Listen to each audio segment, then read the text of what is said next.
Hello à toi et bienvenue dans le podcast de Fundamentals. Si c'est ton premier épisode, je t'explique le concept tout de suite et si c'est pas le cas, merci pour ta fidélité. J'ai la chance de recevoir un ou une invitée avec qui je parle de sa profession. Mais avant tout, ce qui m'intéresse, c'est de comprendre pourquoi la personne que j'ai en face de moi fait ce qu'elle fait. Alors que tu écoutes ce podcast dans ton canapé, ou en train de faire ton sport, ou encore en train de faire les tâches ménagères, je te propose, à la fin de l'épisode, si tu l'as aimé, de le liker et de le partager sur toutes tes plateformes. Encore une fois, je te souhaite la bienvenue dans le podcast de Fundamentals.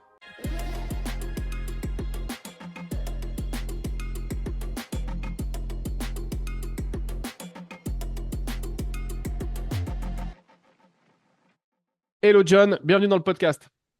Salut Ken, merci beaucoup pour l'invitation, ça me fait plaisir d'être là avec toi. Bah écoute, merci à toi de l'avoir accepté surtout. Comment est-ce que tu vas? Ben, je vais très bien, je viens de finir de m'entraîner, du coup je suis frais et dispo. Magnifique. John, pour les gens qui te connaissent pas, est-ce que tu pourrais expliquer un petit peu ton parcours et ce que tu fais aujourd'hui? Oui, bien sûr. Alors, quand je dois l'expliquer, parfois j'ai l'impression que j'ai eu plusieurs vies. C'est possible. Euh, j'ai eu, un peu comme tout le monde, mes études, école obligatoire en Suisse. Ensuite, j'ai fait un apprentissage dans la finance Ok. et j'ai travaillé quelques années en finance. Et à côté de ça, j'ai toujours été passionné par le sport. Je viens du multisport. J'ai touché plein de sports différents, des sports collectifs, des sports individuels, et à un niveau normal, hein, jamais très haut. Ok. Et plus tard dans ma vie, j'ai découvert le foot américain quand j'avais 22, 23 ans. Ok. Et ça m'a vraiment lancé dans la carrière sportive. Après une année, 2 saisons, j'ai eu l'occasion de partir jouer en college aux États-Unis, donc en universitaire.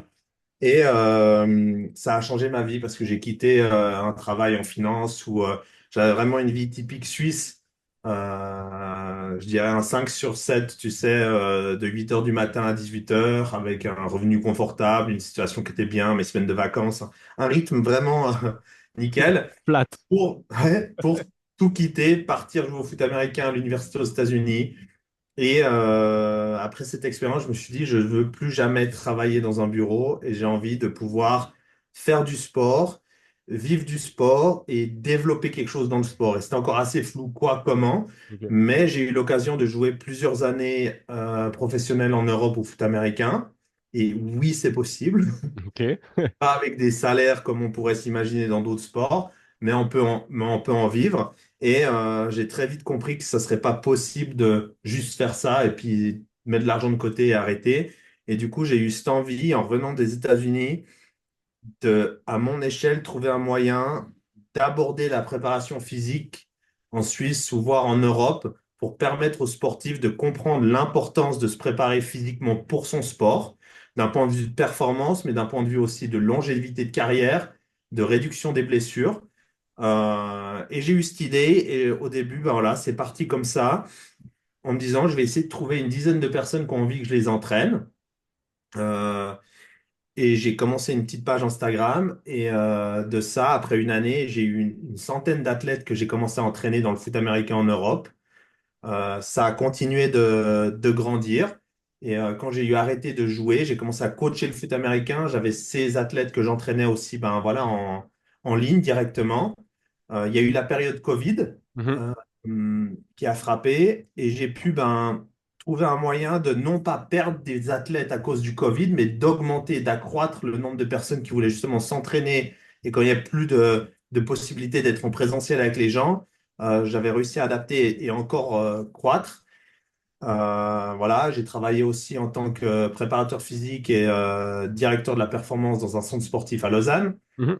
Et après tout ça, j'ai décidé d'ouvrir ma salle personnelle il y a maintenant un peu plus d'une année, où ma vision, c'est ni être un fitness, c'est ni être une box de CrossFit, c'est d'être une salle de sport un petit peu hybride, où les athlètes peuvent, des athlètes un peu de niche, les combattants, les hockeyeurs, les joueurs de foot américain, ou monsieur et madame tout le monde qui a envie de s'entraîner, puissent venir avec un open gym 24 sur 7 et du coaching spécifique sur certains points. Et voilà, c'est un petit peu ma philosophie et mon parcours aujourd'hui. Ok. Bon, j'ai un milliard de questions à te poser, donc c'est parti.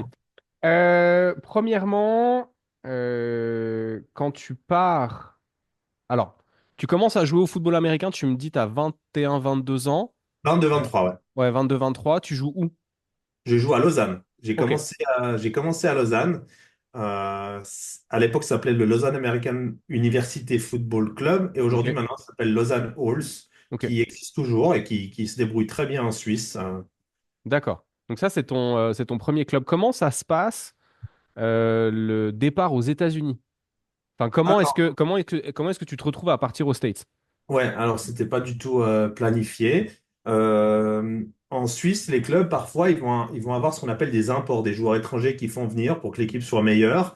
Nous, cette année-là, ça devait être 2014 ou 2015, quelque chose comme ça, on engage un quarterback américain. Puis moi, je lui dis que j'aimerais jouer un petit peu à plus haut niveau, voire peut-être partir en Allemagne ou dans d'autres championnats qui sont un peu meilleurs. Et il me dit, mais pourquoi tu partirais pas en université? Et je lui dis, ben, je pense que maintenant, je suis trop vieux pour l'universitaire. Et il me dit non, non, pas du tout. Aux États-Unis, il n'y a pas d'âge de. Il n'y a pas d'être trop vieux. Tu as un nombre d'années que tu peux pratiquer le foot américain. Si tu veux, je contacte deux, trois coachs et on regarde si c'est possible. Et il Ok. envoie un petit peu des vidéos de moi. Et puis, bah, en fait, en 5 mois, j'avais une bourse dans une université aux États-Unis. Et puis, j'ai tout quitté. Je suis parti. Damn. Euh, Moi, je connais pas du tout le football américain. Tu joues quel poste et ça consiste en quoi? Je jouais parce Tu que je suis à jouais? la Oui, retraite. c'est vrai, t'es retraité maintenant. Excusez-moi, Alors, grand-père. je jouais linebacker. Donc, linebacker, au foot américain, il faut bien comprendre, c'est qu'il y a une équipe d'attaque, une équipe de défense, et un joueur de défense va quasiment jamais jouer en attaque et Mhm. vice-versa. Donc, moi, je joue en défense et mon rôle, c'est simple, c'est que je devais plaquer celui qui porte la balle. Ok, Donc, je passais mon match à plaquer des joueurs en permanence. Voilà. d'accord. Ouais. Alors là, vous le voyez pas, mais John a un physique titanesque. J'aimerais pas du tout me le prendre en pleine pomme. Ça doit faire super mal. Ok, donc tu pars aux States. Tu vas étudier quoi pendant ton uni là-bas? Alors, tu vois, comme j'avais déjà un papier qui me sécurisait un petit peu en Suisse, dans le sens, je me disais, ben, si ça marche pas, tout ça, de toute façon, j'avais déjà 5 6 ans d'expérience en finance, je me dis, ben, je peux toujours, voilà, retrouver quelque chose en Suisse quand je reviens. Et j'avais envie de faire quelque chose qui me stimulait d'une certaine manière. Et du coup, j'ai choisi l'histoire et l'éducation. Je suis un passionné d'histoire à côté, j'aime bien comprendre les choses. Et je me suis dit, ben, ça pourrait être cool d'allier les deux parce que peut-être en revenant, je pourrais continuer mes études et faire prof d'histoire, par Mhm. exemple. Et du coup, j'ai étudié l'histoire là-bas et l'éducation. Et après 2 ans, j'ai dû rentrer en Europe à cause des problèmes d'éligibilité. Je te passerai les détails administratifs. Mhm. Et voilà, du coup, je suis revenu en Europe. Mes crédits n'ont jamais été validés en Suisse parce que comme j'avais une maturité professionnelle, ils ne reconnaissaient pas les crédits. Du coup, j'ai pas fait prof d'histoire. Ok. Et du coup, je suis parti dans le sport. Ça aurait été ouf de t'avoir comme prof d'histoire. Hello les gars! Ouais, c'est cool, hein. C'est Ouais, le c'est mec qui cool, colle hein. pas du tout à l'image du prof d'histoire avec la Non, je veste sais. en tweed et puis les trucs sur les coudes. C'est Ok. ça, ouais, exactement. D'accord. Donc tu reviens en Suisse et là, c'est de la continuité en fait de ta carrière de joueur. Ouais, exactement. Je reviens Ok. en fait en Suisse, mais avant de revenir, quand j'ai su que je ne pouvais pas être éligible pour une année supplémentaire, je décide de contacter différents clubs et notamment un club à Thonon-les-Bains, donc en face de Lausanne, Mhm. qui a un bon niveau français. Le championnat de France était un bon niveau en Europe. Et comme j'avais une copine à Lausanne à l'époque, je me suis dit, je vais pas essayer de jouer, je vais me rapprocher parce que Cleveland, Lausanne, c'était très loin. Du coup, je me Ouais, tu dis, m'étonnes. Thonon, Lausanne, c'est un petit peu mieux. Et du coup, ben, je signe chez eux en fait pour 2 saisons. Je joue 2 saisons en France avec 2 finales nationales perdues et une Coupe d'Europe gagnée. Et ensuite, je décide de partir en Allemagne jouer, qui était le Ok. meilleur championnat à l'époque, dans une très grosse structure. Et on gagne le championnat allemand, on est invaincu et je lance mon business en ligne cette année-là, en fait.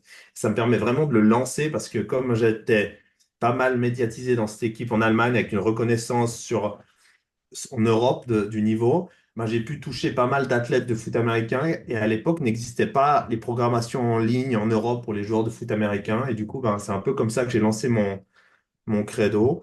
Mhm. Et donc on gagne et je me dis ben c'est top, j'ai 30 ans, on gagne le championnat, j'ai pas de blessure, je commence à lancer mon business, ça me semble être une bonne année pour arrêter de jouer au foot américain. Et c'était le cas vu qu'il y a eu le Covid ben, les 2 années suivantes Mhm. où je coachais à Thonon.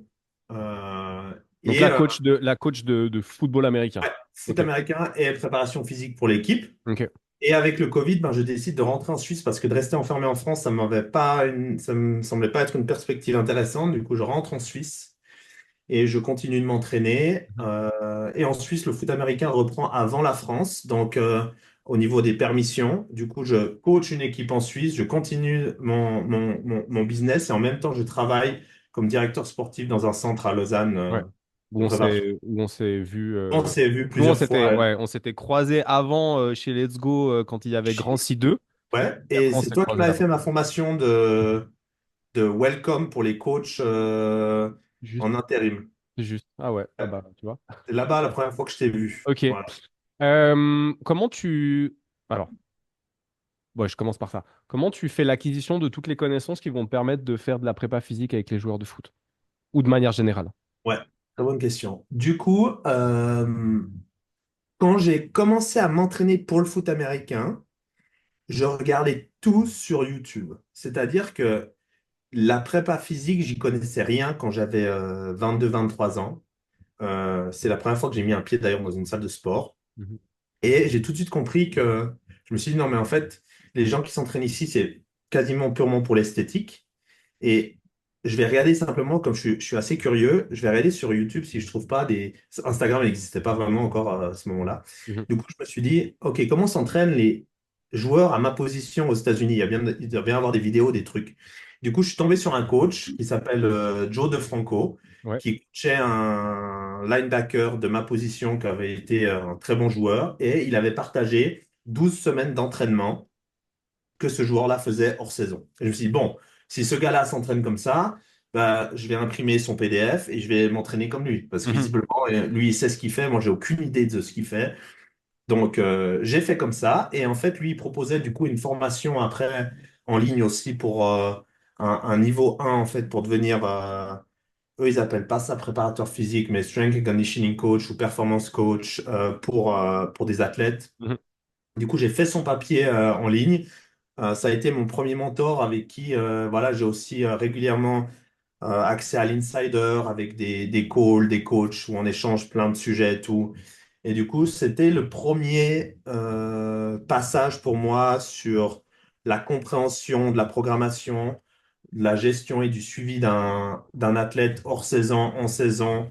Donc voilà le premier step. Et au niveau de formation, ensuite, pour moi, c'est une formation par trimestre que j'essaie de faire. Ah ouais. Peu importe genre dans quel domaine. Ça peut être de temps en temps du business ou du marketing, ou ça peut être lié à la préparation physique sur des domaines bien précis ou génériques, ou sur par exemple un mentoring sur la gestion de ma salle ou un mentoring sur la gestion du business en ligne. Mais j'essaye par trimestre d'avoir quelque chose qui va être une plus-value que je peux emmagasiner et devenir meilleur, Ok, parce que je pense que la formation, elle s'arrête jamais. clairement. Du coup, voilà, je pars du principe que rien n'est jamais acquis et j'essaye de continuer de me former en permanence. C'est beau d'entendre ça. Ok, donc ça c'était ma première question. Enfin, une des questions que j'avais. Et la deuxième question, c'est à la fin, c'est quoi les différences entre la Suisse, la France, l'Allemagne et les States d'un point de vue football et d'un point de vue culture du sport? Parce que moi, j'ai encore jamais voyagé aux États-Unis. Je n'ai l'image des États-Unis qu'à travers les films que j'ai pu voir. Et donc, moi, je suis né dans la fin des années 80. Donc, je t'explique le genre de film que j'ai pu voir. Je crois que je les vois un petit peu derrière Voilà, les aussi ça. Voilà, moi, j'ai une image très cinématisée des ouais. States. Au final, c'est quoi les différences? C'est quoi les bons côtés? C'est quoi les plus mauvais côtés s'il y en a? C'est quoi un peu le topo? Alors, premièrement, je dirais qu'en Suisse, on est un pays où très vite, on détruit les rêves des jeunes pour les faire entrer dans un cadre bien précis où on leur explique que il faut avoir une vie relativement classique et conservatrice. Ce qui fait aussi la force de la Suisse, hein. On est un pays Clairement. extrêmement conservateur. Du coup, on est relativement calme, on ne sort pas des rails. Et on t'explique, voilà, il faut avoir un bon boulot pour avoir une sécurité, pour pouvoir te permettre de vivre confortablement. Et puis voilà, donc on Mhm. privilégie les études. D'ailleurs, ma génération, la gym n'était même pas notée à l'école. Ok. Donc c'est pour dire à Toi, t'as quel quel âge, point, John? 34 ans. Ok. Ouais. Ok. Donc, c'est pour dire à quel point le sport, on t'explique que c'est cool si t'en fais, mais pas trop non plus, quoi. Ouais. Sinon, tu vas devenir un peu teubé. Ouais, et tu n'auras pas d'avenir, quoi. Donc, en C'est gros, on t'explique que les chances sont pas de ton côté. c'est pas bon. Donc voilà. Euh, les États-Unis, c'est l'inverse, je dirais. C'est un pays où c'est soit tu réussis pas. Il n'y a pas d'entre-deux aux Mhm. États-Unis. Peu importe que tu sois artiste, que tu sois entrepreneur, que tu sois sportif, on va te donner des chances et c'est à toi de les saisir. Mais c'est pas un pays où on va t'assister beaucoup. Ok. Euh, Donc, au niveau sportif, la plus grande différence, c'est qu'en Suisse, tout se passe à travers des clubs amateurs, des associations sportives. Les enfants jouent dans leur village. Ensuite, ils sont repérés, ils vont aller dans une structure formatrice comme, je sais pas, Lausanne, le Lausanne Sport si on prend le foot, ou le LHC si on prend le hockey. Et tu peux avoir tes chances en montant comme ça. Et c'est très sélectif quand même, comme entonnoir, il est vraiment très sélectif.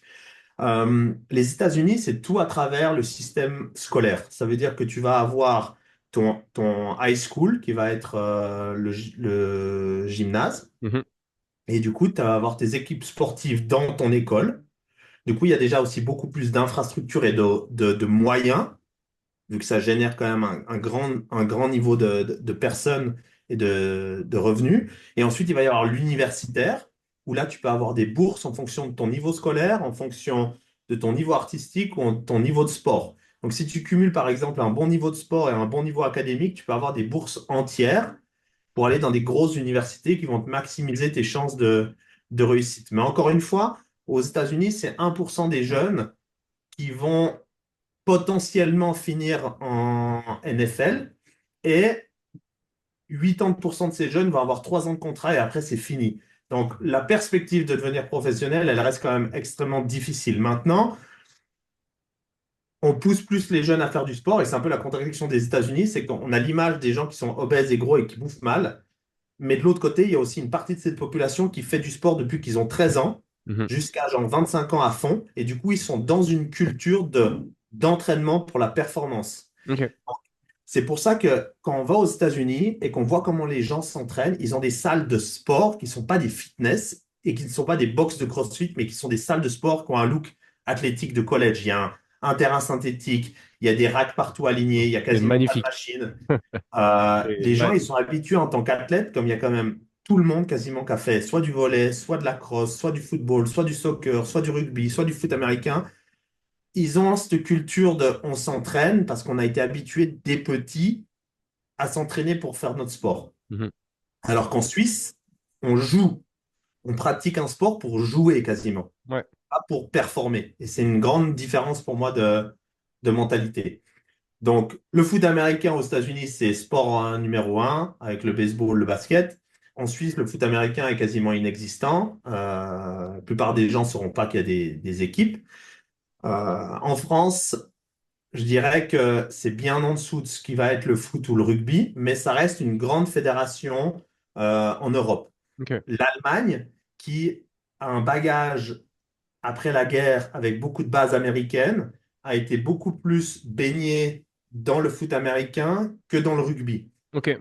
Donc c'est un sport qui est assez promu là-bas et assez populaire aussi parce que dans les années 90, la NFL a essayé d'instaurer ce qu'ils appelaient la NFL Europe, où ils avaient une dizaine de franchises et la base était en Allemagne. Et ils Ok. remplissaient des stades avec 40 000 personnes.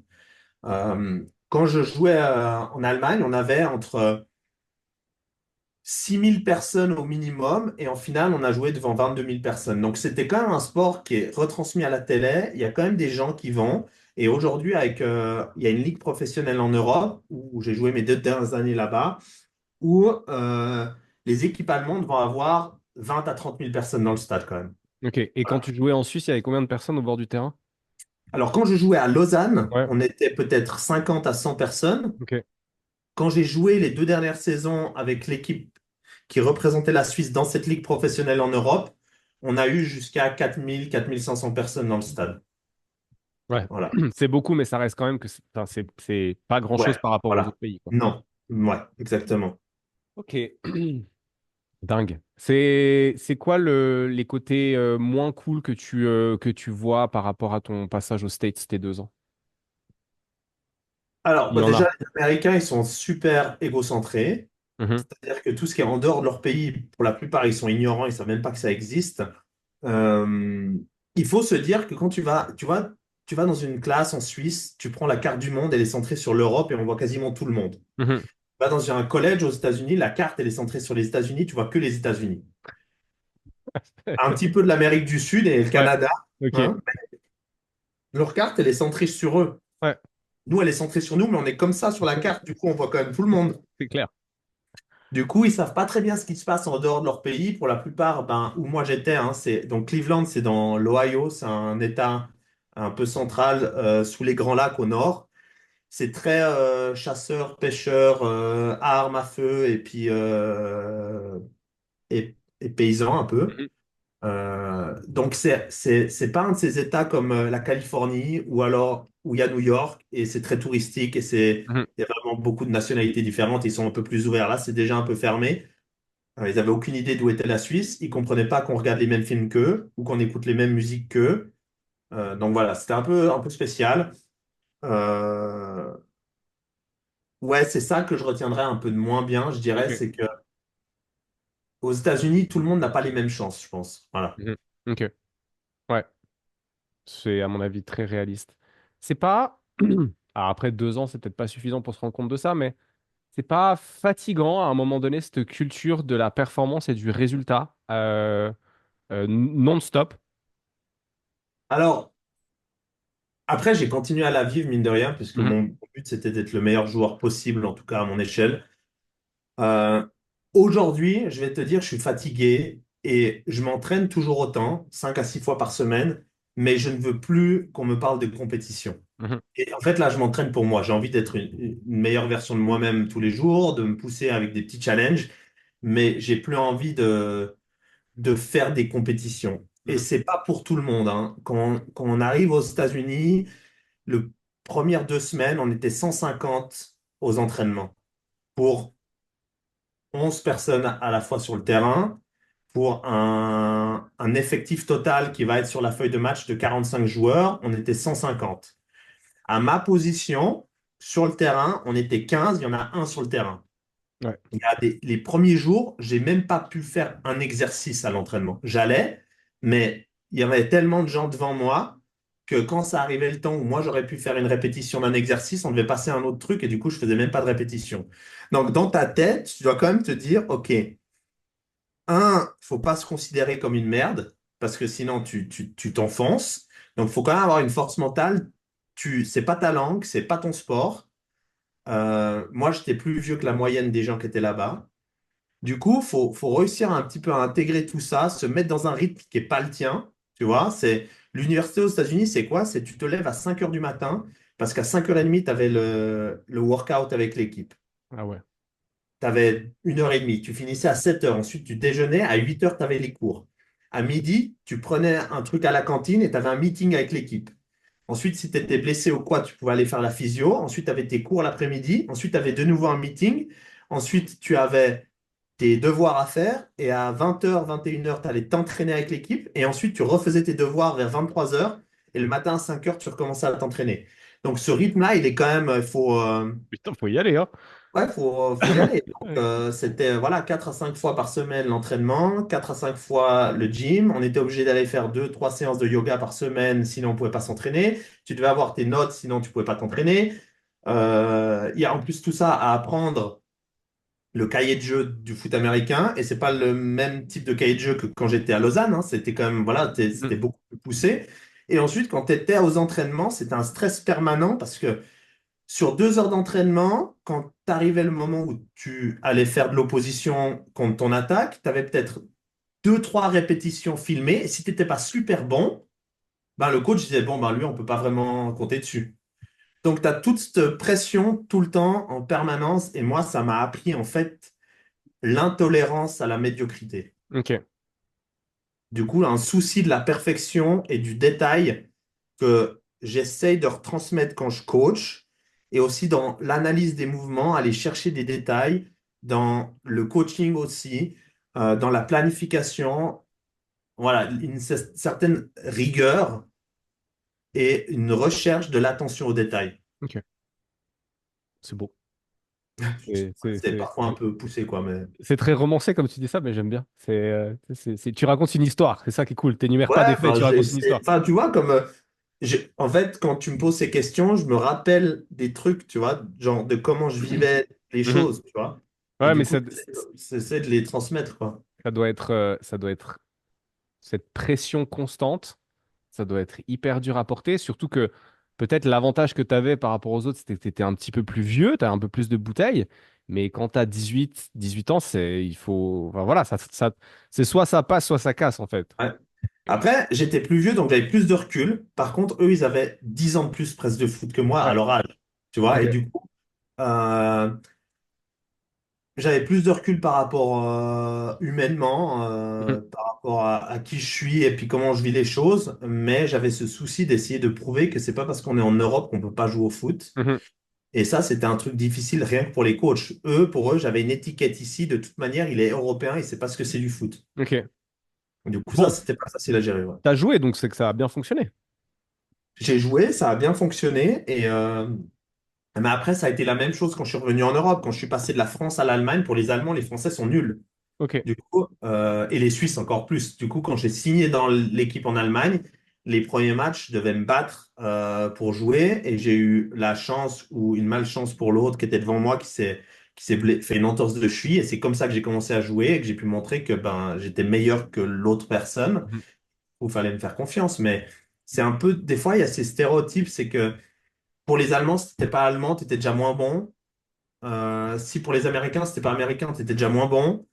Et c'est ces moments-là où, en fait, j'avais lu à cette époque-là une citation où c'était l'inhabilité de quelqu'un à remarquer ta valeur ne définit pas ta propre valeur. Et je pense que ça, c'est super important. C'est-à-dire que toi seul, tu peux estimer la valeur que tu représentes si tu es assez sécuritaire avec ton identité et qui tu es. Et si quelqu'un n'est pas capable de voir cette valeur, ça va pas changer ta valeur. Mhm.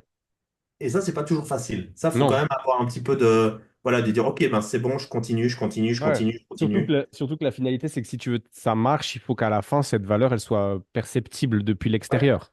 Donc, ouais, ça remet au centre l'importance de croire fort en soi et de ouais, pas, enfin, pas que ce soit influencé et influençable parce que les autres peuvent ou c'est vont ça. dire. Ok. Et je pense que si tu es vraiment bon, Mhm. tu travailles fort, il faut toujours se dire, je vais être tellement bon qu'on ne pourra pas m'ignorer. Mhm. Et moi, ça a commencé par les joueurs. C'est les joueurs qui ont commencé à se plaindre, pourquoi on ne met pas John sur le terrain? Est-ce qu'il est Mhm. meilleur que l'autre? Et à un moment donné, en fait, on arrive à switcher cette pression et c'est le coach qui a la pression de dire, oh, putain, mais il y a tout le monde qui me fait chier parce que il pense que lui, il est meilleur. Et du Mhm. coup, eux commencent à dire, OK, mais en fait, là, du coup, j'ai une certaine pression sociale et du coup, peut-être il va falloir que je change un peu mon idée, tu vois. Ok. Et j'aime bien ce principe de se dire, il y a des choses qu'on contrôle pas, il y a des choses qu'on contrôle. Et ça, je pense, c'est valable pour tout. Donc, tu contrôles pas les décisions du coach, mais tu peux les influencer en contrôlant les efforts et l'attitude que toi tu as. Si tu es tout le temps droit dans tes bottes, que tu donnes tout le temps le meilleur de toi et que tu montres par A plus B avec des résultats que ce que tu fais c'est mieux, à un moment donné, en jours, en mois, en années, ça va payer. C'est Mhm. juste qu'il faut réussir à garder cette constance et cette rigueur. Ouais, puis pas être accro à la récompense immédiate. C'est C'est ça. problématique. Ok. Ouais. Euh, Aujourd'hui, tu encadres combien de personnes à travers le suivi à distance que tu proposes? Aujourd'hui, j'ai entre 140 et 160 athlètes en permanence. Ok, Ça varie un peu en saison, hors saison. Mais ouais, environ, on peut dire en moyenne, 150 athlètes que j'encadre à différents niveaux de suivi, hein. Il y en a, j'ai peu de niveaux de suivi. Il y en a, ils ont des gros niveaux de suivi. Mais ouais, c'est à peu près le nombre. d'accord. Et du coup, comment est-ce que ça fonctionne en fait? Comment est-ce qu'une personne entre dans ton suivi? C'est quoi les checkpoints à travers lesquels elle passe? Et puis comment est-ce que tu organises ça? Ouais, alors j'ai pas mal évolué les dernières années avec ça, que ce soit les outils que j'utilise. Tu vois, au début, j'étais sur des programmes qui étaient sur Excel ou sur PDF. Et aujourd'hui, je travaille avec une application pour offrir un meilleur suivi, une facilité d'utilisation et puis beaucoup plus, je dirais, de qualité, de choses qu'on peut donner, d'analyse aussi. Mhm, Euh, pour moi, ce qui est important, et je dirais mon USP à la base, c'était de dire, moi, je ne vends pas une prog, je vais coacher la personne. mhm, Pour moi, c'est une grande différence déjà. C'est que c'est facile de trouver un programme à acheter, mais c'est pas parce qu'on a le quoi qu'on sait comment le faire. mhm, Et il y a une grande différence entre suivre un exercice avec des sets, des reps. Aujourd'hui, tu peux demander à ChatGPT de faire ça, il le fera sans problème. mhm. Mais c'est quel stress et quel stimulus je veux offrir à l'athlète pour avoir une adaptation recherchée.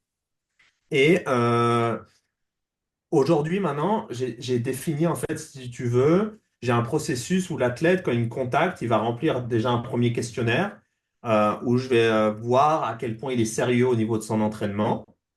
Et ensuite, j'organise un call avec lui. Pour moi, c'est important toujours de pouvoir rencontrer l'athlète avant, de discuter de qui il est, qu'il sache qui je suis, je lui explique ma philosophie de travail, je comprenne qu'est-ce qu'il recherche exactement, et je vais voir s'il fit ou s'il fit pas. Si à mes yeux, il fit pas, je vais lui dire, écoute, à mon avis, je peux rien faire pour toi parce que ça va pas fonctionner. Mhm.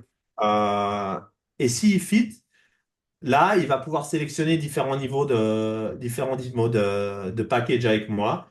Euh, et vraiment, c'est la qualité de l'entretien et de l'échange que je vais avoir avec lui qui va faire la différence. Il y a Donc, t'as des prérequis spécifiques dans lesquels il doit entrer pour pouvoir démarrer avec toi? en gros, il a une liste de petites questions Ok. ou d'affirmations qu'il doit cocher. Et s'il n'est pas d'accord avec une de ces affirmations, je crois qu'il y en a 12 ou 13, je le prends pas. Ok, d'accord. T'as un exemple de une ou deux de ces affirmations? Ça peut être, par exemple, je comprends que je comprends que je dois fournir des feedbacks réguliers à mon coach si je veux pouvoir progresser. Ok, Euh, je comprends que je ne dois pas me cacher derrière des excuses météo ou nanana, nanana, si je veux pouvoir m'entraîner. ok, Voilà, ok. des choses comme ça. Je- J'ai une grosse intolérance aux excuses. Vraiment. Ça marche. Ok, d'accord. Donc il rentre et puis il démarre comme ça. Tu dis, tu as plusieurs formes de suivi. Si on parle un peu business, le Ouais. plus accessible, il est à combien? Et puis le plus poussé, il est à combien? Alors, j'ai changé très dernièrement ma façon de pricer mes packages Mhm. parce que la difficulté pour moi, c'était que je suis en Suisse. Donc, on a un autre niveau de vie en Suisse et surtout, je dirais, par niveau de vie, je parle de coût plutôt que. Clairement. Voilà. Oui, parce Euh, que nous, à part soulever des barres, on fait pas grand-chose, quoi. et, euh, et en fait, une grande partie de ma clientèle, ça va être des Allemands ou des Français qui sont aux études et qui veulent s'entraîner. Ok. Et du coup, il faut que je trouve un juste milieu parce que moi, j'avais envie d'offrir un coaching de qualité, mais qui reste abordable. Si on prend un Français qui est aux études et je lui dis, bah, écoute, c'est 400 euros par mois, c'est un peu compliqué. Tu m'étonnes. Voilà.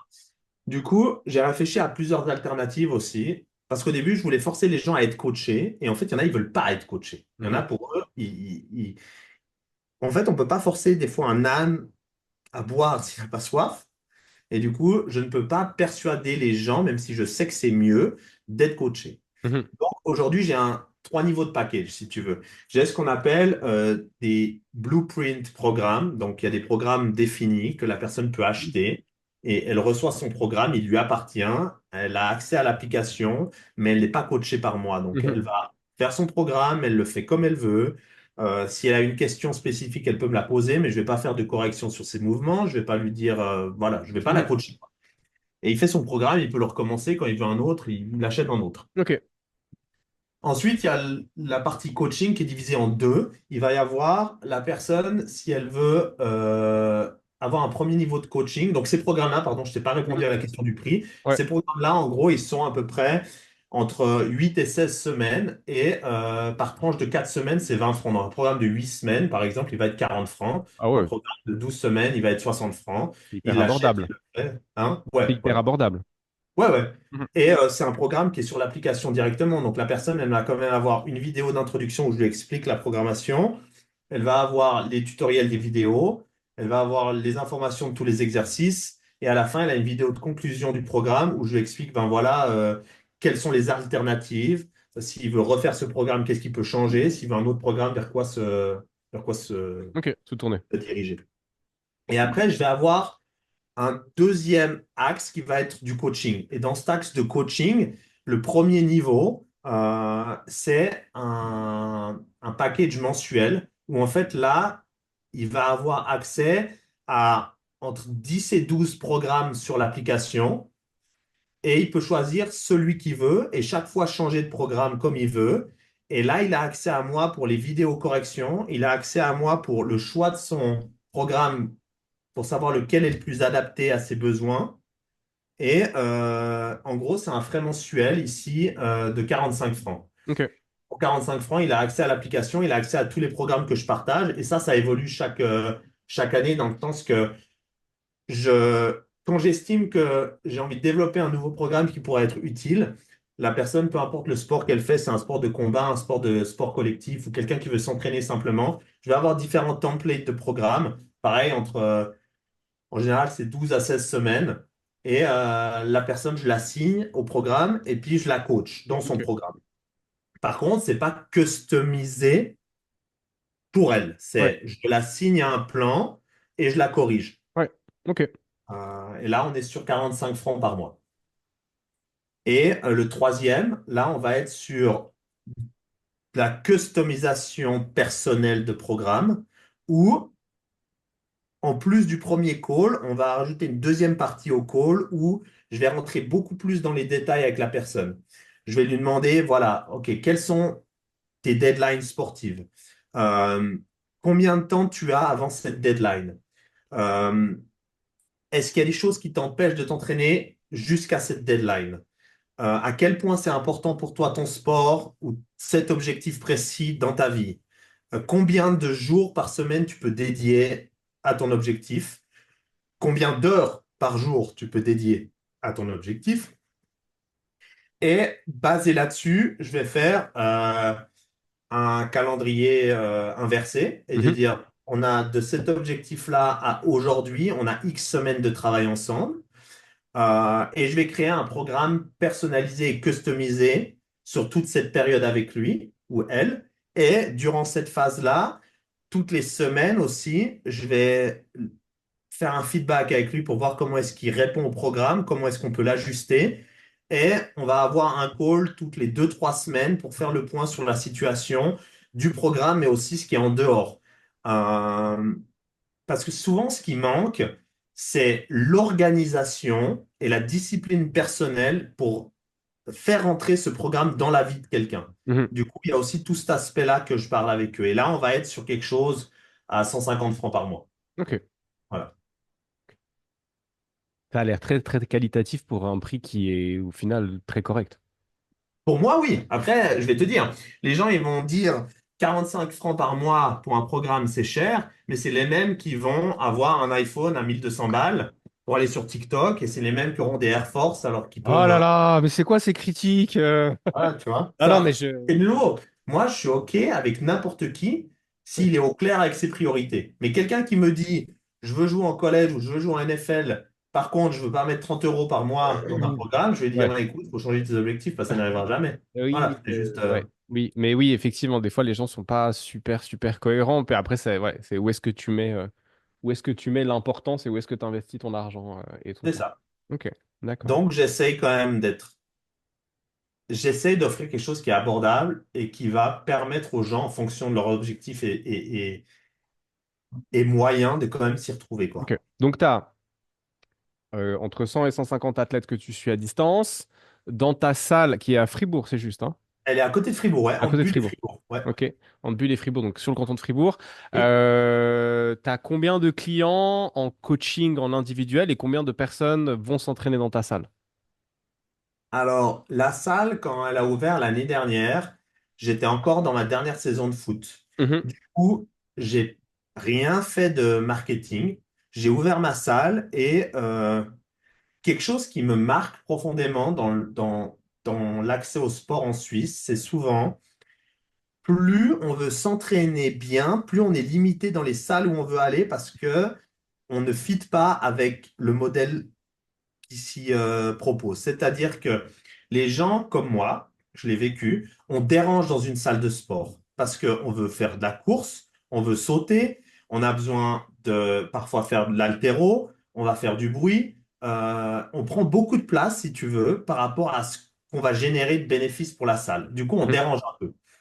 Les salles qui s'y prêtaient le plus, c'était le CrossFit, mais pareil, les CrossFit aiment beaucoup donner des classes, mais ils aiment peu l'open gym. Mhm. Du coup, mon concept de salle, ça a été d'offrir un open gym 24/7 en illimité aux membres, avec accès avec un badge. Ils viennent, ils s'entraînent comme ils veulent. J'ai limité à 50 abonnements au total pour que les gens aient pas de problème de créneau, qu'il n'y ait pas de problème que la salle, elle est pleine quand ils veulent venir s'entraîner. Aujourd'hui, je dois avoir quelque chose comme 35 abonnements permanents. Mhm. Je dois avoir une quinzaine de personnes qui ont des cartes de séance.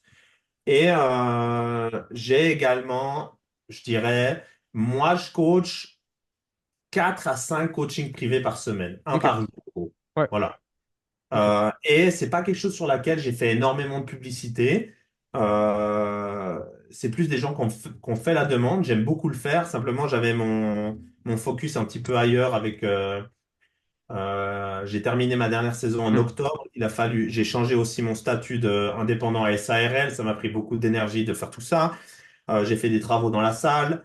Du coup, voilà. Et maintenant, en fait, 2025, c'est vraiment l'année où je me concentre à fond sur le développement de la salle, comment je veux aborder les clubs, les équipes, euh, qui doivent avoir ces problématiques justement de comment est-ce qu'on gère une hors-saison, comment est-ce qu'on gère une saison avec les joueurs, et de continuer à pouvoir offrir cet accès vraiment open gym à cette population qui se retrouve pas forcément dans les autres salles qu'on propose.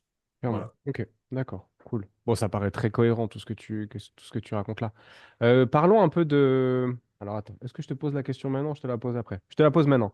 Euh, Transition de boucher, hein, par contre, là, on va Vas-y, pas y aller vas-y, dans la moi finesse. je suis, Une valeur qui est importante pour toi et qui est aujourd'hui comblée à travers ce que tu fais.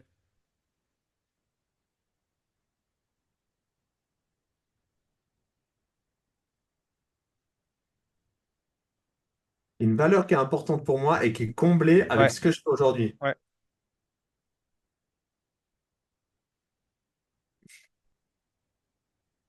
La résilience, Ok. Pourquoi? parce que je pense qu'on vit dans un monde où on est souvent poussé à bout d'une certaine manière, que ce soit physique ou que ce soit mental. Mhm. Euh, et la capacité pour moi d'avoir du succès, c'est d'être capable de trouver des ressources et des solutions et d'encaisser les choses. Mhm.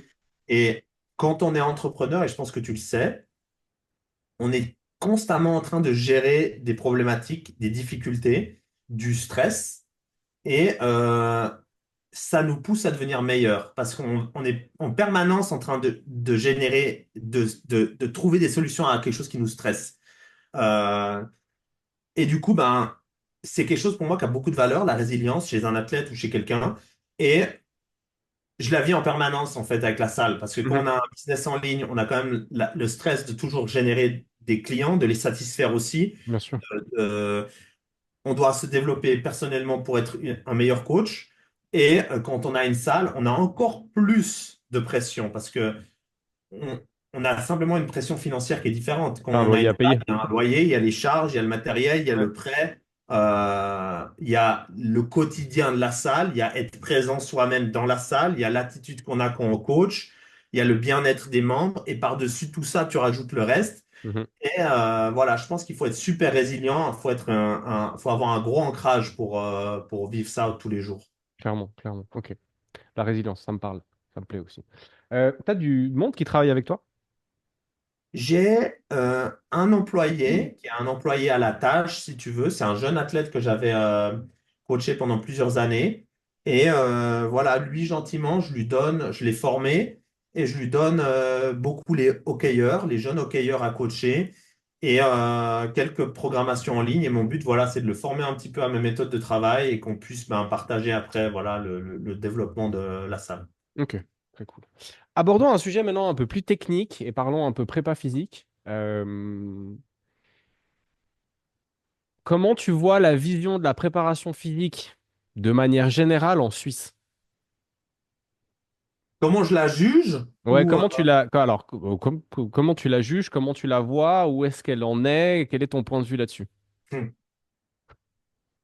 Ceci est un espace d'expression libre, donc tu peux te Ouais, ouais, lâcher, vas-y, je vas-y. sais, je sais, je sais, je sais, je sais.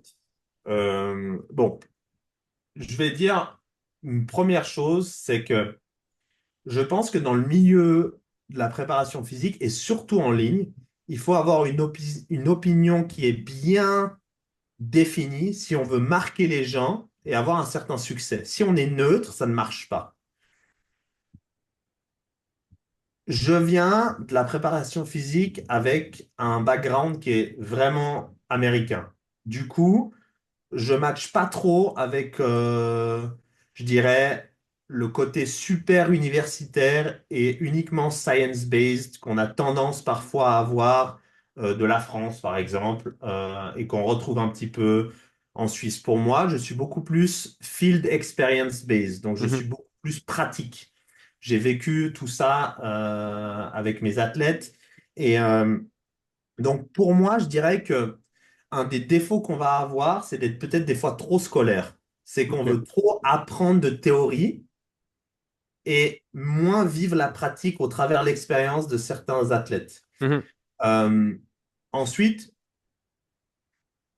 à mes yeux, il faut faire attention parfois avec les termes qu'on va utiliser. Si on parle de préparation physique, ça veut dire qu'on veut préparer un sportif à un événement ou à un sport en particulier. mhm. Euh, Et pour ça, je pense qu'il faut avoir l'expérience de le vivre un certain temps. C'est pas juste en se plongeant dans des livres avec des méthodes qu'on peut comprendre comment ça fonctionne. Ce qui manque, selon moi, c'est il faut avoir un gros côté de connaissance. Il faut comprendre l'anatomie, il faut comprendre la biomécanique, il faut comprendre les schémas et les méthodes d'entraînement pour obtenir des résultats. Mais après, ce qui manque, à mon avis, c'est d'avoir un mentor un certain temps qui va nous permettre, avec son pool d'athlètes, de vivre ça et de comprendre comment est-ce qu'on va transférer ce qu'il y a dans un livre à Mhm. la réalité du terrain. Et c'est ce qui manque beaucoup pour moi en Suisse. Pourquoi? Parce que la préparation physique en Suisse, on la vit à travers quasiment uniquement les clubs sportifs qui ont leur préparateur physique pour leurs joueurs.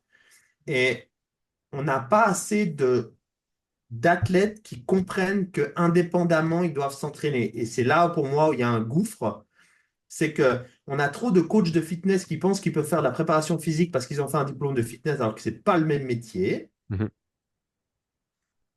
On a trop de physios qui pensent qu'ils sont préparateurs physiques alors qu'ils sont physiothérapeutes.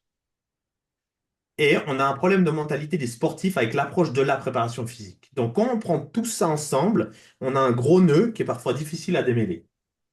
Mhm. Je pense que chacun a sa place et tout le monde peut travailler ensemble, mais il faut savoir qu'est-ce qu'on sait faire et qu'est-ce qu'on ne sait pas faire. Mhm. Moi, il y a des choses que je ne sais pas faire et je ne cherche pas à les faire.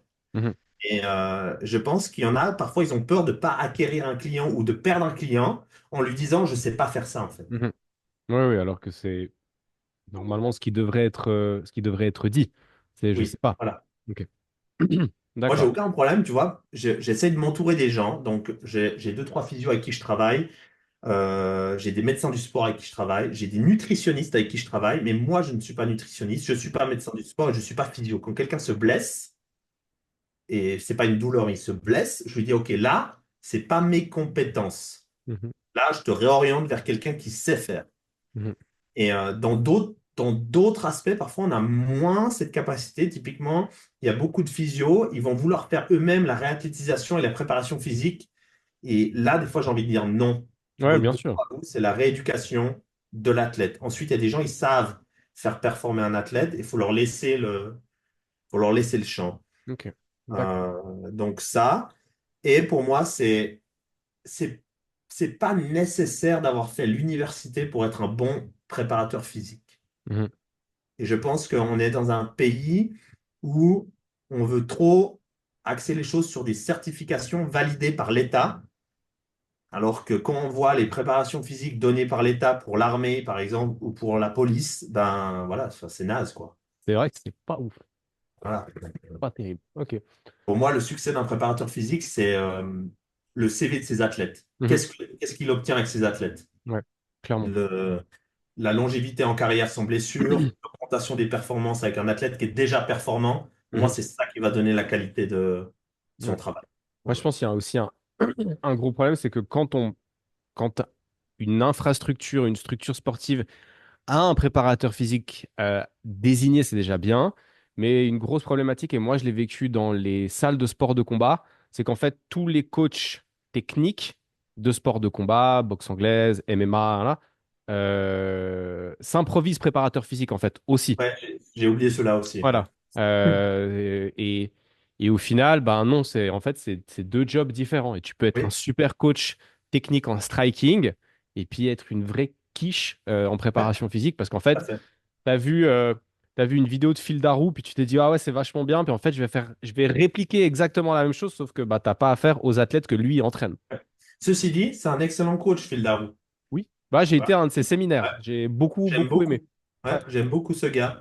Du coup, mais oui, donc c'est un peu la même problématique du physio qui connaît très bien l'anatomie et la biomécanique et qui pense que parce qu'il sait rééduquer quelqu'un, il peut le préparer physiquement à son Mhm. sport.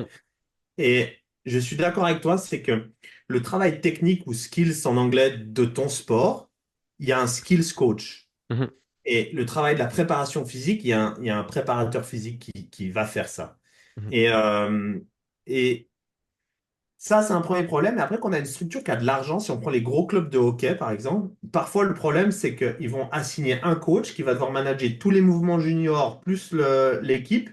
Et ils vont interdire à ces jeunes d'avoir un préparateur physique externe pendant leur off-season pour leur faire faire le même programme que tous les autres jeunes, Mhm. alors que lui serait OK d'investir dans une préparation physique personnalisée. Et je pense que là aussi, c'est un problème. Oui, puis ça, Et l'autre problématique, c'est le fait que tu as affaire à des individus qui, bien qu'ils jouent dans la même équipe, ont tous des contraintes mécaniques qui sont ouais, différentes et des besoins de développement qui sont différents pour être meilleurs. c'est ça. Mhm. Et ça, les Américains, ils l'ont bien compris. Si on prend par exemple la NFL, ils ont leur contrat annuel. Quand ils sont en saison, ils ont un préparateur physique du club qui est là. Et quand ils sont pas en saison, ils reçoivent leur programme, ils peuvent le faire, ou ils peuvent avoir leur coach à eux. Mais la seule contrainte, c'est quand ils arrivent au camp, ils sont en forme, les mecs. Mhm. Et ça, en Suisse, on a un problème, c'est qu'on veut retenir ces joueurs, quitte à ce qu'on fait, c'est moins bon, parce que on peut parler avec n'importe quel préparateur physique. Il va te dire que si je dois entraîner 25 gars en même temps dans la même salle, ou que ce gars, il est seul à seul avec un très bon préparateur physique, il fera un meilleur boulot seul à seul avec un préparateur physique que manager 25 gars dans une même salle qui, d'un point de vue logique, ils ne peuvent pas lui faire 25 prods différents parce qu'il n'a simplement pas le temps de faire ça avec les 25 Ouais. personnes. Oui, oui. Puis Et au-delà on de... a ce problème de rétention où en fait on a peur de perdre des gens et du coup on va faire moins bien que ce qu'on pourrait. Mhm. Voilà, pour moi Ouais, puis après, je pense qu'il y a aussi une question. Alors après, je connais pas très bien, mais si je reprends pour moi le domaine que je connais le mieux, c'est les sports de combat. Euh, L'équipement que tu as à disposition pour faire de la préparation physique dans une salle de sport de combat, euh, tu peux pas en fait. ouais, Tu peux pas faire quelque chose de qualitatif. Donc, si un préparateur physique est dans une structure qu'il a 25 personnes à coacher en même temps, mais qu'en plus de ça, bah, il n'est pas dans une halle à l'américaine avec 25 racks à squat, ouais, ouais. compliqué. Ok. Oui, exactement. Donc voilà, c'est un peu ça je dirais que on a encore à apprendre un petit peu pour moi les Américains, les États-Unis, ça reste encore aujourd'hui les number one dans la préparation physique, dans les sports collectifs en tout cas. Mhm. Euh, avec aussi un énorme volume de joueurs. Oui. Voilà. C'est des machines à créer des athlètes. Mhm. Ouais. Et, et leur modèle fonctionne. Leurs joueurs, même en collège, quand ils sont en vacances d'été, ils vont dans des structures où ils s'entraînent avec leur coach. Mais ça ne veut pas dire que le coach n'a pas de contact avec le préparateur physique du club. Mhm. Il peut bien lui écrire, il dit, OK, c'est quoi vos standards d'entraînement? Tac, tac, tac. Moi, votre joueur, il sera prêt. Mhm. Boum.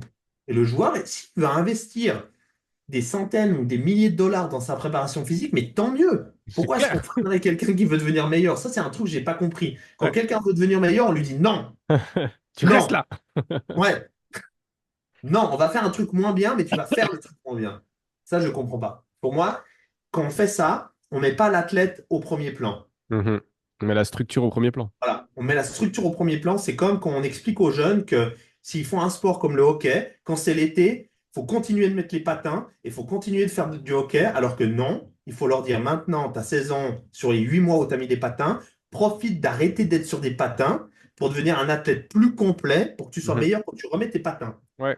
Je pense que c'est aussi ça la problématique, c'est qu'on va vers l'ultra spécifique beaucoup trop vite Ouais, et qu'on est passé par-dessus le côté de développement athlétique général pour le développement athlétique général qui va ensuite servir le sport.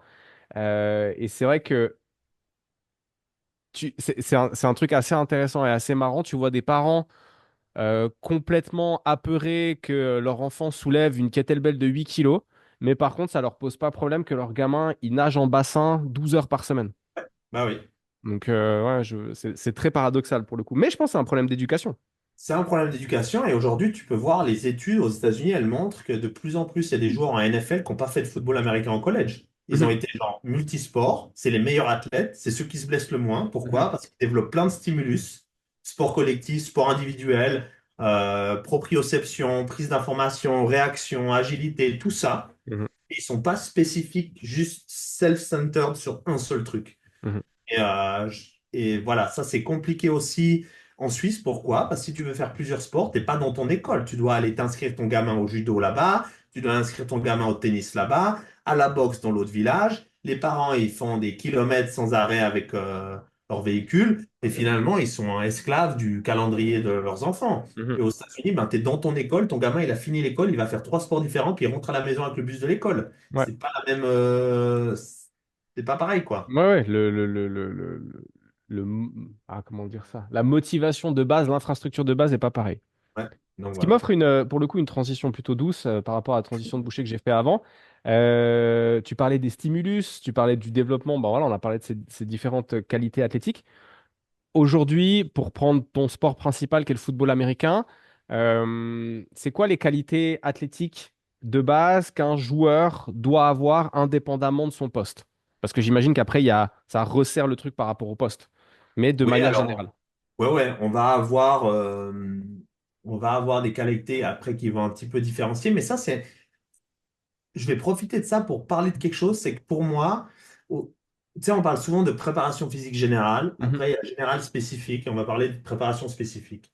Et aujourd'hui, on voit trop de gens qui vont te dire, je vais te vendre un programme spécifique, alors que ce qui est spécifique, c'est pratiquer ton sport. Et ça, il y a trop de gens qui ont tendance à oublier que spécifique veut dire pratiquer ton sport. mhm. C'est pas, je vais prendre une vieille canne de hockey, je vais me mettre un pied sur un bossu et je vais dire, regarde, je fais des drills de non, ça c'est voilà, ça c'est du cirque ça. Ouais. Enfin, voilà. Du coup, je reviens sur le fait des qualités athlétiques. Tout pour moi, tout passe par la force déjà. Si on Ok. veut développer de la vitesse, on doit avoir une base de force. Si on veut développer de l'explosivité, on doit avoir une base de force. Si on veut avoir de la stabilité, on doit avoir une base de force. Donc la première caractéristique chez un joueur de foot américain, c'est de s'assurer qu'il est assez fort. Quand tu dis fort, tu parles de force max.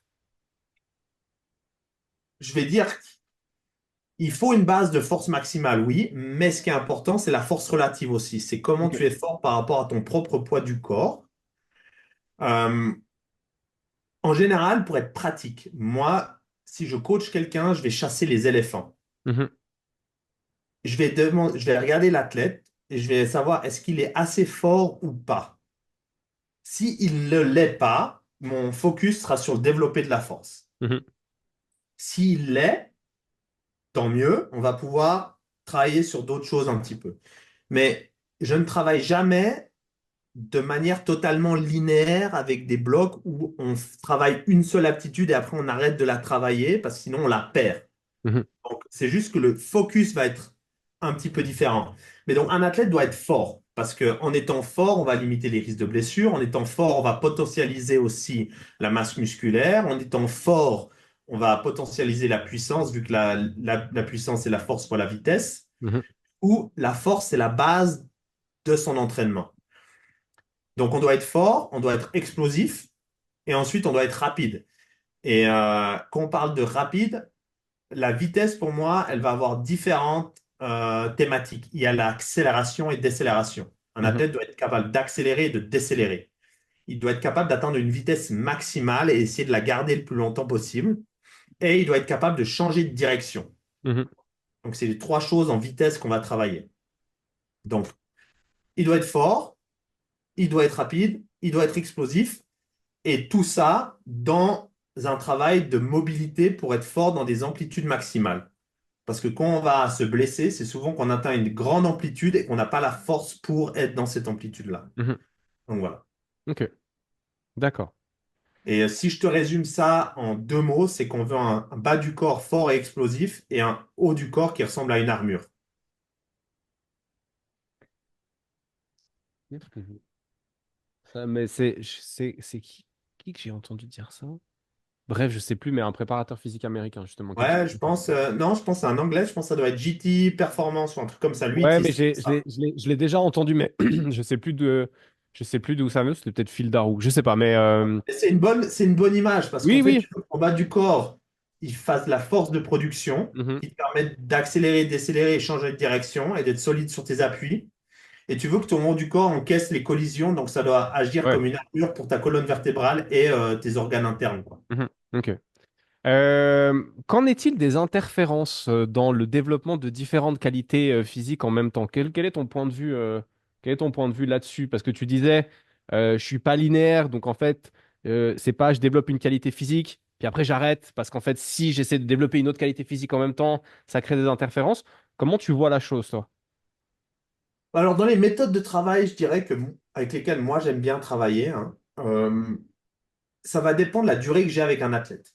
Si j'ai une durée relativement restreinte, par exemple moins de 12 semaines, je vais souvent privilégier, par exemple, une approche de conjugate method avec un west side un petit peu modifié, Mhm, où on va constamment travailler sur l'entièreté du spectre de vitesse, où on va avoir de la force absolue avec de la vitesse max, et on va amener la vitesse max pour moi, c'est toujours du sprint ou du balistique au haut du corps. mhm.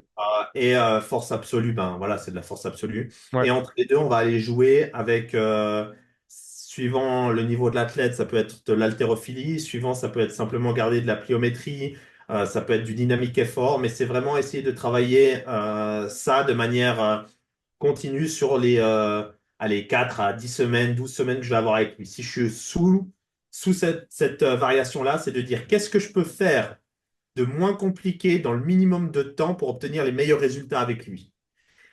Si maintenant j'ai beaucoup plus de temps, je vais pouvoir découper ça avec des blocs. Mhm, Et dans ces blocs-là, je vais toujours avoir de la pliométrie, des sauts, de mhm, la course, de la force, mais simplement, je vais jouer sur les différents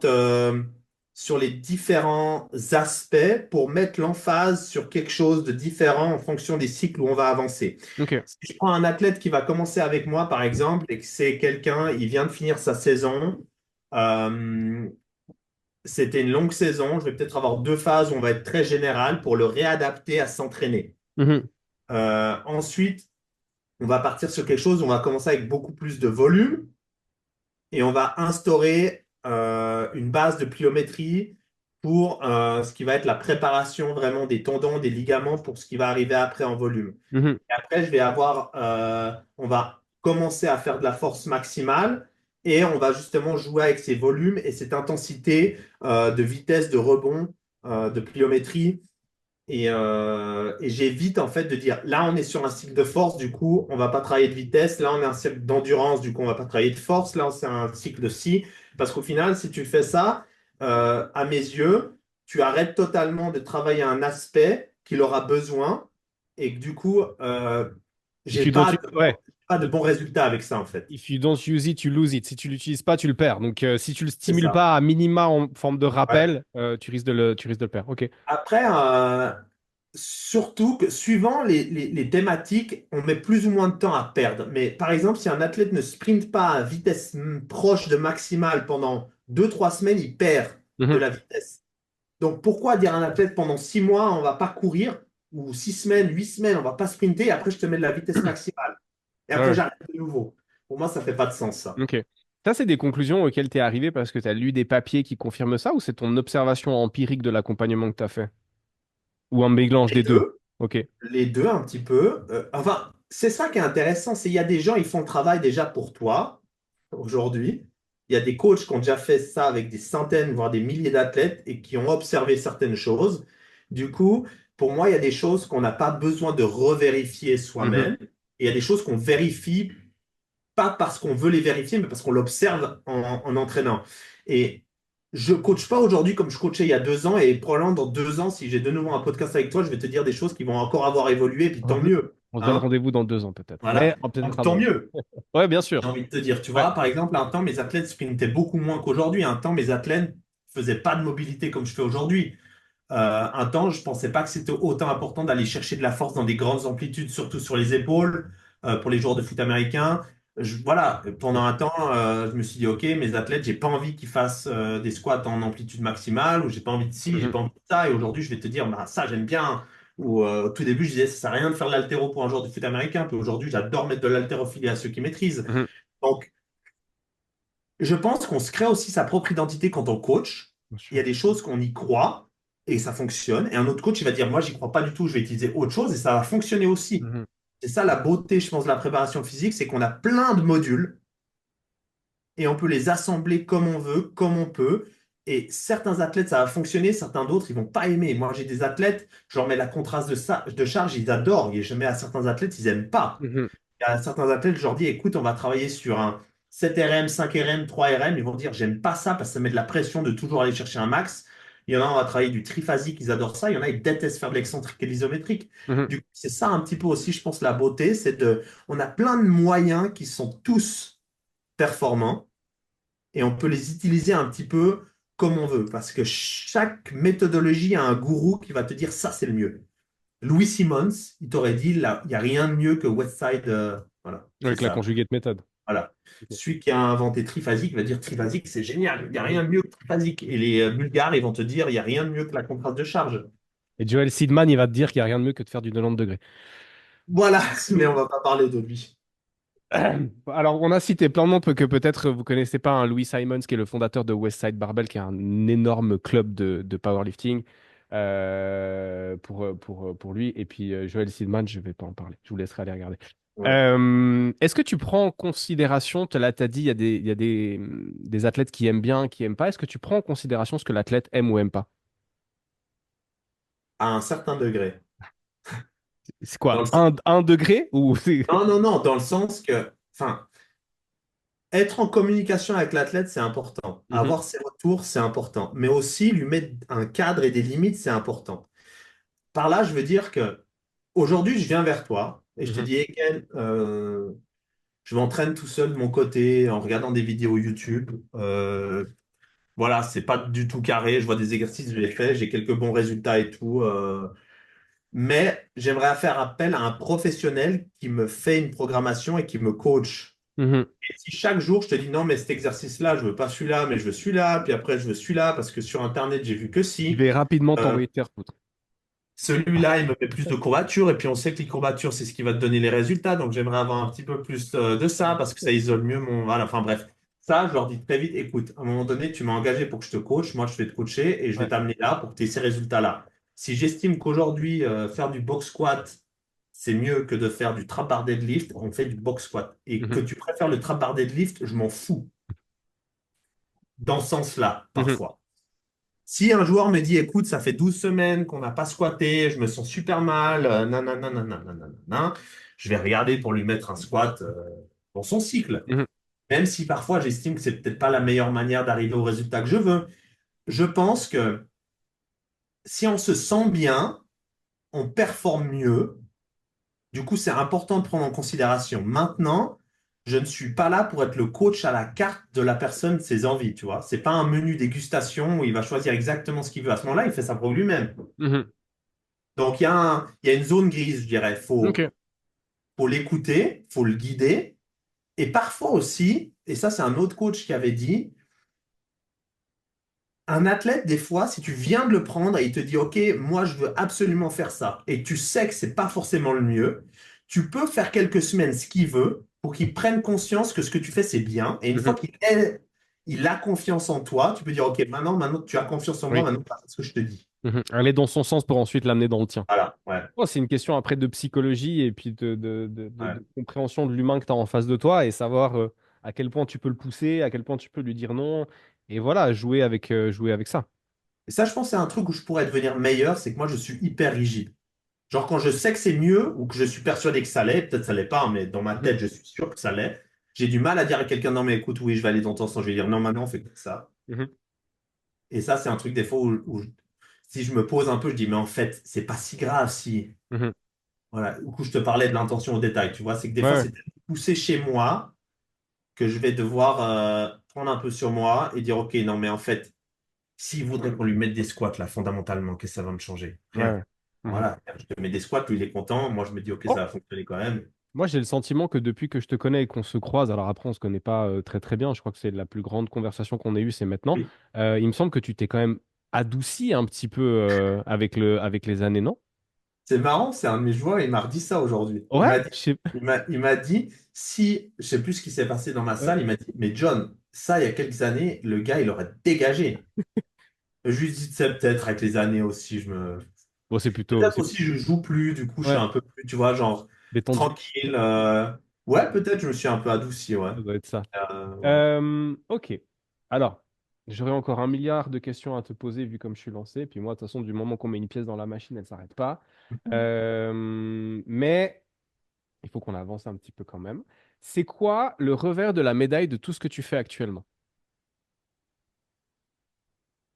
Alors, exception faite que je suis en relation avec quelqu'un maintenant depuis presque une année, je dirais que ça a été la solitude. Ok. Je pense que de trouver quelqu'un de compatible pour vivre une vie où, je vais pas te mentir, hein, sur les 4 dernières années, j'ai pris une semaine de vacances. Mhm.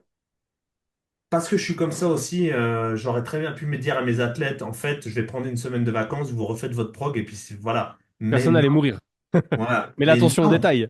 voilà. Mais non, je ne supportais pas de partir en vacances et de leur dire de refaire une semaine de la prog telle quelle, ou que j'allais partir en vacances et que j'étais injoignable. Euh, J'aime coacher le foot, donc je coach une équipe de foot américain. J'aime coacher, du coup, je coach l'haltéro dans une salle de CrossFit. J'aime mes athlètes, du coup, j'accepte toujours d'augmenter le nombre d'athlètes que j'ai. J'aime ma salle, du coup, je passe énormément de temps dans ma salle. J'aime mon chien, donc je passe du temps avec mon chien. Je fais du 7 sur 7, 8h, 21h, 8h, 22h en gros, Mhm. à peu près. Ok. Donc mettre quelqu'un là-dedans, c'est challenging. Mais ça, c'est comme moi je le vis. Mais à mon avis, quand on est au début entrepreneur, le challenge, c'est de trouver un équilibre quand même dans tout ça. Et j'ai eu quand même une phase où pendant 2 ans, j'étais seul avec tout ça à gérer. Mhm. Pas de partenaire de boulot non plus. Alors ça a des inconvénients, ça a des choses bien quand on est seul. Mais ouais, d'être tout seul avec ses pensées, avec ses défis, ses challenges, son stress, son anxiété, ça c'est dur, ouais. Ouais. Mhm. T'as dit un truc que j'aimerais relever, c'est au début, on devrait déjà chercher à avoir cet équilibre-là. Et je pense que, alors, la faute ou pas aux réseaux sociaux, avec le matrixage qu'on subit de tous les influenceurs, business, entrepreneurs, morning routine, pardon, depuis 3h45 du matin. Enfin là, j'ai encore regardé un post, le mec explique sa morning routine, elle commence à 3h58 et elle se termine à 9h. Mais qui, dans un monde réel, a le temps de faire ça? Il met Ouais. son visage dans de l'eau dans lequel sa cuisinière a coupé des concombres. Bref. Et, mais je pense qu'effectivement, tu as raison, on devrait chercher à maintenir cet équilibre-là. Et c'est des discussions que j'ai avec les coachs qui démarrent.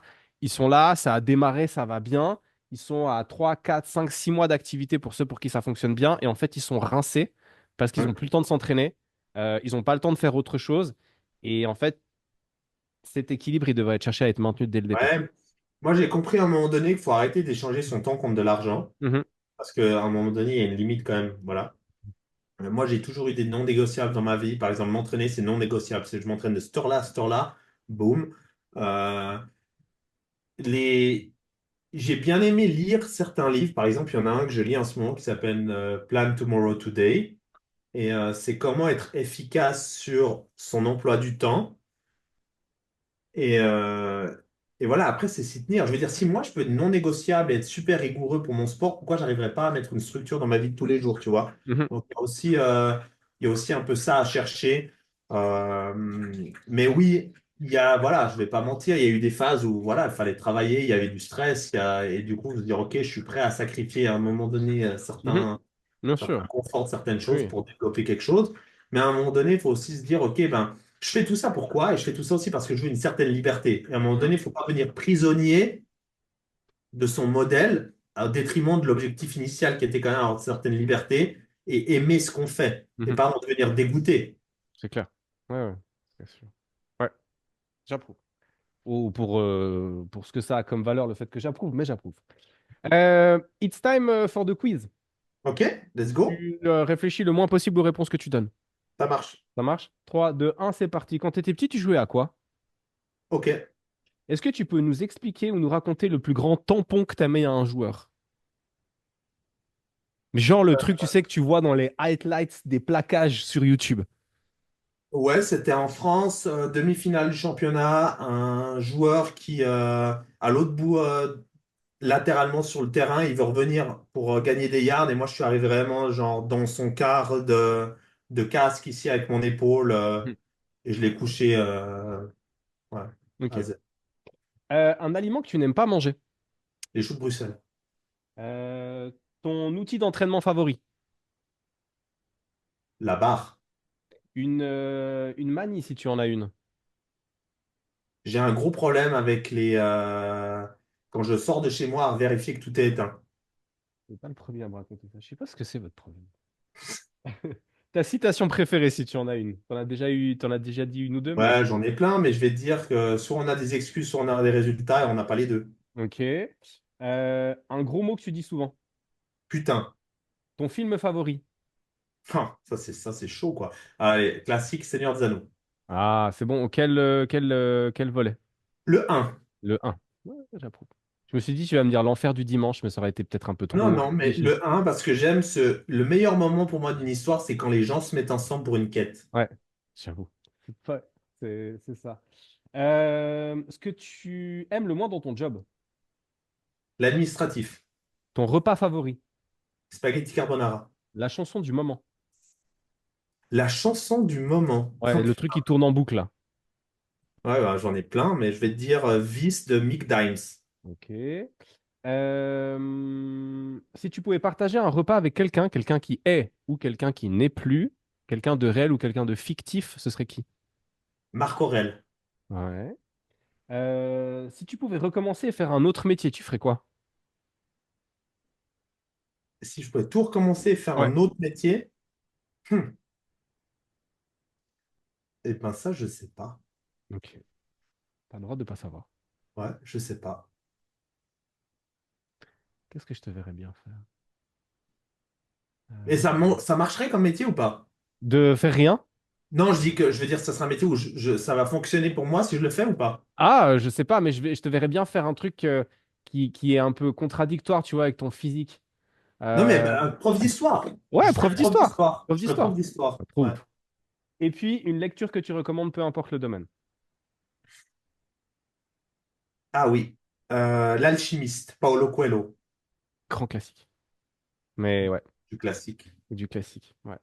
Je l'ai lu plusieurs fois, je crois. C'est un livre qui a changé ma vie. Ouais, ouais, je crois que je l'ai lu 7 fois, un truc comme ça. J'adore ce livre. Ouais. Il est très très bon. Il est très très très bon. Je le recommande à tout le monde d'ailleurs. Mhm. Oui, puis pour le coup, c'est un vrai bon classique. Ouais. Parfait. Alors, le John d'aujourd'hui peut aller causer avec celui qui vient d'arriver aux States, Ouais. te rend compte de dans quel bourbier il vient d'arriver. Qu'est-ce que tu te dis à toi-même?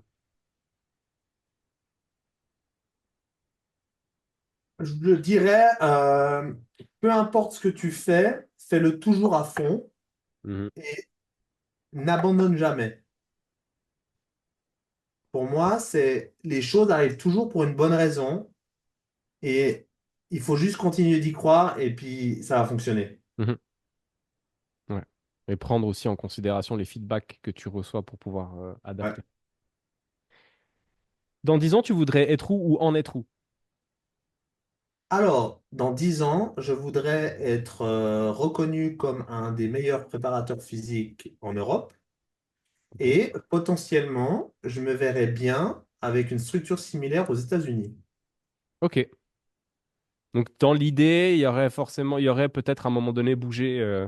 Ouais, je me verrais bien, tu vois, pouvoir coacher un high school, en même temps avoir ma salle, et puis arrêter d'essayer de simplement convaincre des gens qui doivent se venir d'entraîner, mais pouvoir simplement kiffer entraîner des gens qui ont compris qu'ils doivent le faire. Ouais, ouais. Je vois très bien ce dont tu parles. Je le vis avec l'accompagnement business pour les Ouais, coachs, où en fait, et d'ailleurs, j'ai décidé de changer de stratégie là. Je suis en train de travailler dessus. Mais voilà, c'est un peu usant de faire comprendre aux gens qu'ils ont besoin d'un truc qu'ils comprennent pas qu'ils en ont besoin. ouais, c'est ça. Tu vois, du coup, en fait, j'ai l'impression qu'une partie de mon boulot, c'est normal, Mhm. l'éducatif, mais j'ai l'impression que des fois, je dois passer mon temps à essayer de convaincre les gens que c'est bien, Ouais, plutôt que simplement kiffer des gens qui veulent venir ouais. s'entraîner et simplement être dans mon métier qui est de préparer ces gens. Mais parce que je pense qu'en fait, tu vois, tu parles de l'aspect éducatif, et en fait, je pense que la partie de devoir convaincre vient avant l'aspect éducatif. Ouais, c'est Parce ça, que ouais. la personne, elle arrive devant toi, elle est motivée, tu vas l'éduquer à, aux outils que tu vas lui demander d'utiliser pour s'améliorer, peu Ouais, importe le domaine. Mais par contre, la partie du fait de convaincre, c'est de l'amener jusqu'à toi. c'est Une fois ça. qu'elle est là. Et c'est vrai que cette partie-là, elle est un peu, ouais, c'est un peu saoulant. Ok, ça marche. Les States. Est-ce que tu pourrais me donner un truc positif dans le monde dans lequel on vit aujourd'hui? Peu importe le domaine. La beauté du monde, la Ok. planète. Je dirais, on prend pas assez le temps d'apprécier en fait l'endroit où on vit. Mhm. Comme j'ai un boulot qui me permet aujourd'hui de sortir beaucoup, notamment avec mon chien, je passe plus de temps à simplement me poser sur un banc et apprécier le paysage, quoi. Ok. Et, euh, et on est tellement centré dans nos vies tous les jours à courir que je pense qu'on oublie qu'on est sur une planète quand même qui a beaucoup de choses à offrir. On prend pas du tout assez le temps d'aller explorer. C'est beau, ce que tu dis. T'as vu, Très hein, joli. c'est un peu contradictoire, tu vois. Tu te dis c'est un bourrin qui lift et tout, et en fait, Mais moi, je découvre un John, voilà. Alors que je t'avais vu sourire une ou deux fois. c'est rare, hein, et les Ouais. gens sont souvent étonnés quand je souris. Ils me disent, Ouais, mais j'avoue quand que je là, m'entraîne, j'ai un visage fermé et tout. t'as le smile Euh, là ouais, depuis bah oui, mais je suis une heure content d'être là, vingt-trois tu là. vois. Et puis, C'est cool. Non, non, mais moi, non, mais je vais un pas bien, gros j'aime ma nounours. vie, tu vois. Je suis à une phase de ma vie où je suis heureux avec T'as la l'air dans personne le kiff en qui tout faire cas. ma vie, ma salle, je vis de mon truc, je m'entraîne le matin, je suis avec mon chien et ma copine. Franchement, j'ai une belle vie, quoi. Du Ouais. coup, je suis content. T'as l'air dans le kiff en tout cas. Ouais, J'ai quelqu'un d'épanoui en face de moi. J'avoue que c'est très très cool. merci. Euh, John, on est arrivé au bout. Ouais, Est-ce que bah, tu toutes les aurais bonnes choses dans une fin, tu vois. toutes les bonnes choses ont une fin, exactement. J'ai un hors-série. Donc ça, c'est le podcast traditionnel dans lequel on est Ouais, actuellement. J'ai un hors-série où on traite de sujets plus spécifiques avec des ok. gens que j'ai déjà eus. Si t'es chaud, il faudra qu'on refasse un épisode sur la préparation physique Ouais, plus, avec plaisir. plus poussé. Un dernier mot pour les gens qui nous ont écoutés, quelque chose que tu as déjà dit ou quelque chose que tu aimerais dire que tu n'as pas encore dit. Alors, j'ai complètement foiré ma phrase, je reprends. Si je dois Quelque chose redire que quelque tu as, chose que j'ai déjà ouais, dit voilà, quelque chose que tu plusieurs as fois. déjà dit ou que tu aimerais redire ou quelque chose que tu n'as pas encore dit. Par rapport à un sujet précis ou on s'en fout? Non, les auditrices et les auditeurs du podcast, c'est des coachs, c'est peut-être aussi des préparateurs physiques, des kinés, c'est des gens qui gravitent dans le même monde que toi et moi et Ok. qui, pour beaucoup, sont indépendants, alors soit à temps plein, soit à temps partiel ou qui veulent le devenir. Euh, Moi, je dirais le plus important quand on fait ce métier, et je l'ai appris aussi et j'essaie de toujours le respecter, c'est ne pas être fermé dans son propre environnement par peur des autres qui nous entourent, que ce soit des concurrents potentiels, des autres coachs ou des gens qui vont être annexes, par exemple un préparateur physique avec un kiné ou quoi que ce soit. C'est de s'ouvrir, de partager et d'échanger, que ce soit des expériences ou des connaissances. Ben, ça va nous faire grandir et nous rendre meilleurs dans notre métier. Ça va nous permettre aussi de rassurer nos clients, de voir qu'on n'est pas fermé dans une méthode et puis qu'on emprisonne et qu'on restreint ses clients. Et c'est de toujours continuer à se former, de jamais penser qu'on sait. Parce que c'est quand on se rend compte qu'on ne sait pas qu'on progresse. Mhm. Voilà. Oui. Du coup, voilà, ne restez pas simplement enfermé et acceptez aussi que des fois, vous avez tort. Mhm. Voilà. À un moment donné, on joue avec les cartes qu'on a. Aujourd'hui, on pense que c'est la meilleure carte et peut-être qu'on se rendra compte qu'une année avant, ce qu'on faisait une année avant, c'était pas aussi bien que ce qu'on pensait. Et il faut pas avoir peur d'évoluer parce que c'est comme ça. On fait des erreurs et on grandit avec ça. Et pour les nouveaux coachs, ce que j'ai envie de vous dire, si vous démarrez, c'est attendez pas d'avoir quelque chose de parfait pour commencer parce que le succès n'attend pas. Donc, commencez, Mhm. acceptez de faire des erreurs et simplement vous allez apprendre les leçons au fur et à mesure. J'ai deux, trois citations là juste en dessus de moi et du coup ça me fait penser à celle de Mike Horn, la fameuse de pour se mettre en marche, il suffit d'avoir 5% des réponses à ces questions et le 95% restants viennent le long du chemin. Ceux qui veulent Voilà. 100% des réponses avant de partir restent sur place. C'est ça, Ouais, exactement. Bah, parfait. des erreurs, elles arrivent, quoi. Ouais, Et s'il y en a certains d'entre vous qui veulent ouvrir leur salle ou qui ont des questions, bah, ils peuvent sans doute m'écrire parce que j'ai passé par des trucs chiants à gérer. Et du coup, je sais à quel point ça peut être galère. Donc, s'il y en a qui ont des questions qui sont dans ce processus, bah, ils peuvent sans doute me demander, puis je peux les parfait. aider avec plaisir. Donc du coup, où est-ce qu'on te retrouve? Parce que du coup, on va mettre les liens dans le Ouais, j'ai descriptif du trois podcast. comptes. Ouais. Ça commence bien. J'ai trois Trois comptes parce personnalités. que j'ai mon compte personnel qui était mon Ouais. compte quand je jouais. Du coup, c'est John Falk, c'est facile de me trouver. Vous allez me voir avec un joueur de foot américain. J'ai le pack coaching, donc c'est mon Mhm, ours là. Voilà. Et celui-ci, c'est mon compte de préparation physique en ligne. Et après, j'ai le Performance Athletic Center, qui est aussi mon ours, mais ça, c'est la salle. mhm. Voilà. Donc, c'est les trois moyens les plus rapides de me contacter. Et donc, Donc, voilà. et donc, ton prochain employé, c'est un community manager pour gérer les trois comptes. Je veux te dire, hein, et tu sais que les gens, ils pensent des fois que j'ai quelqu'un qui fait des vidéos pour moi, tellement ils trouvent que c'est stylé ce que je fais, hein. Bah, c'est plutôt bien. C'est plutôt cool. Ah bah c'est devenu un peu une petite passion que j'aimais bien. D'ailleurs, j'ai failli proposer à une compétition de CrossFit d'aller pour filmer, pour faire des montages parce que je trouvais ça cool. Puis après, Voilà. tu t'es rendu compte que tu bossais déjà depuis 8h jusqu'à 21h et que ça faisait Ouais, trop. des fois je fais des trucs et je me dis mais en fait j'ai pas le temps et puis je sais pas où les caler. Le pouvoir du non, tu vois, j'ai Ouais. un gros problème avec ça. Ok. J'ai du mal à dire non parce que j'aime bien faire plaisir. Ah bah, ouais, c'était un défaut que tu as. C'est une question que j'ai oubliée dans le quiz. Je suis passé trop vite dessus.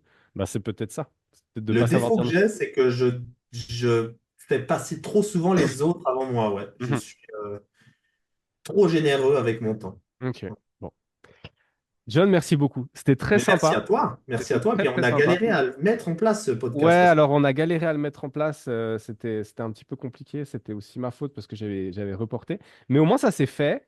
Et, Ouais, très euh, content. et franchement, c'était très cool. Donc, merci Ouais, beaucoup pour ça. j'ai beaucoup aimé. Top.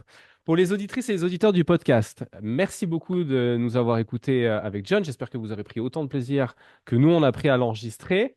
Si c'était votre premier épisode, bienvenue dans le podcast de Fondamental. C'est un plaisir de vous y accueillir. Et puis, si ce n'était pas votre premier épisode, merci pour votre fidélité. Je vous dis à toutes et à tous à très bientôt pour un prochain épisode. John, ciao, à bientôt. Ciao Ken, merci à tous. Allez.